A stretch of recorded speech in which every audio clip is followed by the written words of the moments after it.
الحمد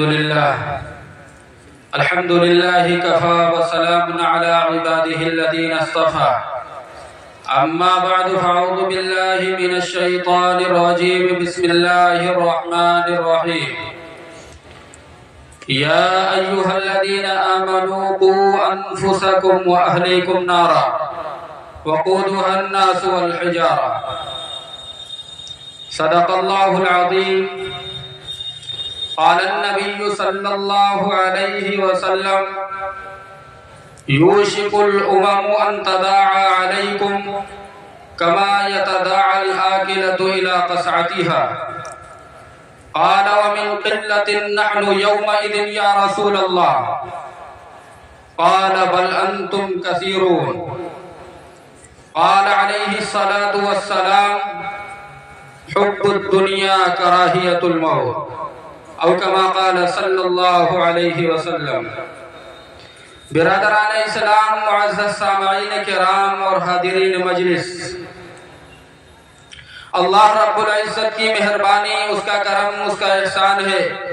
کہ اس نے ہم کو اور آپ کو دین کی نسبت سے کچھ باتیں کہنے اور سننے کی توفیق عطا فرمائی۔ میرے عزیز دوستوں اور بزرگوں، میں نے آپ حضرات کے سامنے قرآن کریم کی ایک آیت کریمہ اور جناب نبی کریم صلی اللہ علیہ وسلم کی ایک حدیث کو نقل کیا ہے۔ کوشش یہ کروں گا کہ اس کی روشنی میں چند باتیں آپ حضرات کے سامنے مختصر سے وقت میں پیش کر دوں۔ میرے عزیز دوستوں اور بزرگوں، اللہ رب العزت کی جانب سے امت مسلمہ کا امتحان اس وقت چل رہا ہے، اور آج امت جن حالات سے دوچار ہے اسے کسی سے بتانے کی کوئی خاص ضرورت نہیں ہے، اس لیے کہ امت مسلمہ کے اندر زندگی بسر کرنے والا، گزر کرنے والا ہر فرد اس کو جانتا ہے اور دیکھتا ہے کہ آج امت کے اوپر حالات کے پہاڑ توڑے جا رہے ہیں۔ آج امت مسلمہ کو حالات کے پیش نظر انہیں ہر طریقے سے نشانہ بنانے کی کوشش کی جا رہی ہے، اور یہ حالات جو ہمارے اور آپ کے اوپر آ رہے ہیں یہ کوئی غیر متوقع چیز نہیں ہے۔ جب اللہ کے پاک رسول صلی اللہ علیہ وسلم نے اس سے پہلے 1400 سال پہلے اس بات کو فرما دیا اور اس بات کی ترغیب دے دیا، صحابہ کرام کی مقدس جماعت کی موجودگی کے اندر اللہ کے پاک رسول صلی اللہ علیہ وسلم نے اس بات کو نقل فرمایا کہ یوشک الامم ان تداعى علیکم کما یتداعى الآکلۃ الی قصعتها، کہ ایک وقت اس امت کے اوپر وہ آئے گا کہ لوگ اس طریقے سے اس امت کو پریشان کرنے کے لیے، اس امت کو حالات میں گھیرنے کے لیے، حالات میں ڈالنے کے لیے اس امت مسلمہ کے ساری قوم اور سارے دھرم کے ماننے والے اس امت کے خلاف متحد اور ایک ہو جائیں گے، اور اس امت کا معاملہ یہ ہوگا کہ وہ لوگ اس طریقے سے متحد اور ایک ہوں گے کہ ان کے جو سماجی اور سیاسی اور سارے طریقے کے اختلافات ہوں گے، ان کے اپنے اختلافات کو وہ بالائے طاق رکھ کر کے اس امت کے لیے پریشانیوں کا سبب بننے کی کوشش کریں گے۔ اور اللہ کے رسول نے اس کو کچھ اس انداز میں بیان کرنے کی کوشش کیا اور فرمایا کہ یوشک الامم ان تداعى علیکم کما یتداعى الآکلۃ الی قصعتها، یہ لوگ جو ساری قوم اور دھرم اور مذہب کو ماننے والے، وہ سارے کے سارے لوگ ایمان والوں کے خلاف، مسلمانوں کے خلاف، ایمان والوں کے خلاف، جو امت مسلمہ کے افراد ہیں ان کے خلاف اس طریقے سے متحد ہوں گے، اس طریقے سے متحد ہوں گے جیسے کہ ایک آدمی اپنے دسترخوان پر موجود ہو اور وہ آدمی ایک دوسرے آدمی کو بلائے اور بلا کر کے دعوت کو کھلانے کا کام کرے اور اسے بلانے کا کام کرے۔ اسی طریقے سے وہ ساری کی ساری قومیں اور سارے کے سارے دھرم اور مذہب کے ماننے والے وہ امت مسلمہ کے خلاف متحد اور ایک ہو کر کے امت مسلمہ کو حالات کے اندر ڈالنے کا کام کریں گے۔ میرے عزیز دوستوں اور بزرگوں، جب صحابہ کرام رضوان اللہ علیہم اجمعین نے اس بات کو سنا تو ان کا یہ معاملہ ہوا. ان لوگوں نے اس لیے کہ وہ جماعت ایسی جماعت تھی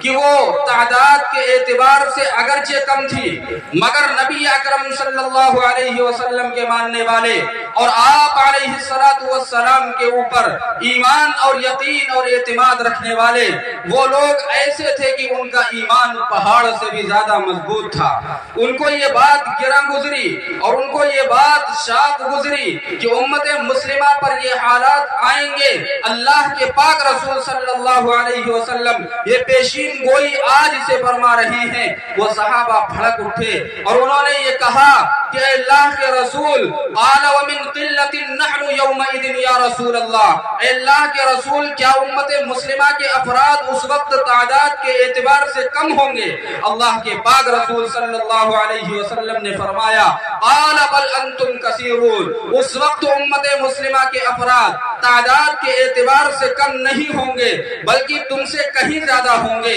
اور اس کے باوجود ان کے اوپر حالات کو لانے کی کوشش کیا جائے گا. رب کائنات کے پاک رسول صلی اللہ علیہ وسلم کے اس ارشاد کے بعد صحابہ کرام کی مقدس جماعت نے یہ کہنا شروع کیا کہ کیا ان کے ایمان کا کیا حال ہوگا؟ آخر ان کے اوپر یہ مصیبتیں کیوں آئیں گی؟ آخر ان کے اوپر حالات کیوں آئیں گے؟ آخر ان کے اوپر ظالم حکمران کو مسلط کیوں کیا جائے گا؟ آخر ان کے اوپر یہ معاملہ کیوں پیش آئے گا؟ اللہ کے پاک رسول صلی اللہ علیہ وسلم نے یہ ارشاد فرمایا کہ اتنے ہی نہیں بلکہ ان کا جو روب ایمان والوں کا جو روب ہوتا ہے وہ روب غیروں پر ہوتا ہے اور اس روب کو بھی اللہ رب العزت غیروں کے دلوں سے نکال لے گا. فرمایا کہ اس کی کیا وجہ ہوگی؟ اللہ کے پاک رسول صلی اللہ علیہ وسلم کے اس ارشاد فرمانے کے بعد جب صحابہ نے یہ پوچھا تو اللہ کے پاک رسول نے فرمایا کہ حب الدنیا کراہیت الموت، یہ اس کی وجہ یہ ہوگی، یہ اس حدیث کا حاصل ہے، یہ اس حدیث کا نتیجہ ہے اور یہ اس حدیث کا مطلب ہے. محمد عربی صلی اللہ علیہ وسلم نے اخیر کے اندر یہ جملہ ارشاد فرمایا کہ حب الدنیا کراہیت الموت، یہ اس کی وجہ یہ ہوگی جو حالات میں امت مسلمہ گھرے گی اس کی وجہ یہی ہوگی کہ ان کے دل کے اندر دنیا کی محبت بس جائے گی، ان کے دل کے اندر دنیا کی حیثیت بیٹھ جائے گی، ان کے ذہن اور دماغ کے اندر صرف دنیا کھس جائے گی اور اس کا معاملہ یہ ہوگا کہ غیروں کے دلوں سے جو ان کا روب تھا وہ روب رب کائنات نکال دے گا. میرے عزیز دوستوں اور بزرگوں، آج ہم اور آپ غور کریں اور سوچیں تو ہم کو یہ پتا چلتا ہے کہ آج امت مسلمہ کے افراد جیسے کہ محمد عربی صلی اللہ علیہ وسلم نے فرمایا تھا بل انتم کثیرون، امت مسلمہ کے افراد اس وقت ایسے ہوں گے کہ ان کی تعداد زیادہ ہوگی اور تعداد کے زیادہ ہونے کے باوجود ان کے اوپر مصیبتیں آئیں گی، ان کے اوپر حالات آئیں گے، انہیں حالات کے اندر گھیر دیا جائے گا. اور اللہ کے رسول نے اس بات کو نقل کیا، صحابہ کرام کی مقدس جماعت نے اس بات کو سنا. میرے عزیز دوستوں اور بزرگوں، آج ہم یہ سمجھتے ہیں کہ ہمارے اوپر یہ جو حالات آ رہے ہیں، ہمارے اوپر جو یہ مصیبتیں آ رہی ہیں یہ غیروں کی وجہ سے آ رہی ہیں، نہیں بلکہ اللہ رب العزت نے اس کا جواب دیتے ہوئے یہ فرمایا کہ ما اصابکم من مصیبت فبما کسبت ایدیکم، جو تمہارے اوپر مصیبتیں آتی ہیں، جو ناگہانی حالات تمہارے اوپر آتے ہیں وہ ساری کی ساری ناگہانی حالات اور مصیبتیں تمہارے عمل کی وجہ سے آتی ہیں. اس لیے ہم کو اور آپ کو یہ چاہیے کہ دنیا کی محبت کو اپنے دل سے نکالنے کی کوشش کریں، دنیا کی محبت کو اپنے ذہن اور دماغ سے نکالنے کی کوشش کریں، دنیا کی محبت کو اپنی زندگی سے نکالنے کی کوشش کریں. اس لیے کہ رب کائنات کے پاک رسول کا یہ ارشاد حدیث پاک کے اندر موجود ہے کہ من احب دنیاہ اضر بآخرتہ ومن احب آخرتہ من اضر بدنیاہ. اس کا مطلب یہ ہے کہ اگر دنیا کی محبت دل کے اندر موجود ہوگی تو آخرت کا نقصان انسان کو اٹھانا پڑے گا. یہ دو چیزوں میں سے ایک چیز ضرور ہوگی. نبی علیہ السلام نے فرمایا کہ اگر دنیا کی محبت تمہارے دل کے اندر بسی ہوگی تو تمہارا آخرت کا نقصان ہوگا، اور اگر